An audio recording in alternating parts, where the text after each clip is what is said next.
108 એમ્બ્યુલન્સના wrong side પર દોડાવવાનો video બાદ લોકોમાં રોષ જોવા મળ્યો હતો તે લોકો કાર્યવાહીની માંગ કરી રહ્યા છે। એક જીવ બચાવવાના પ્રયાસમાં અન્ય જીવ જોખમમાં મુકાયા હતા।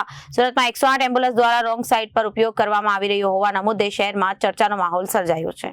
સુરતમાં 108 એમ્બ્યુલન્સ દ્વારા રોંગ સાઇડનો ઉપયોગ કરવામાં આવી રહ્યો હોવાના મુદ્દે શહેરમાં ચર્ચાનો માહોલ સર્જાયો છે। મળતી વિગતો મુજબ નવી સિવિલ હોસ્પિટલમાંથી એમ્બ્યુલન્સ દર્દીને છોડીને પોતાના લોકેશન તરફ પરત જતા સમયે વારંવાર રોંગ સાઇડનો સહારો લેતી હોવાના બનાવો સામે આવતા લોકોમાં ભારે નારાજગી જોવા મળી હતી।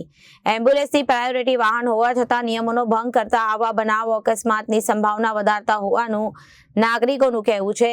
સામાન્ય લોકો રોંગ સાઇડ ચાલે તો પોલીસ તાત્કાલિક દંડ ફટકારે છે, તો પછી 108 માટે અલગ નિયમ કેમ તેવી માંગણી સાથે અનેક લોકોએ સોશિયલ મીડિયા પર રોષ વ્યક્ત કર્યો છે।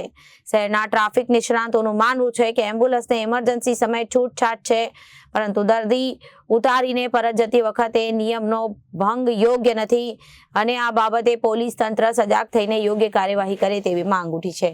Bureau report, Janadesh news.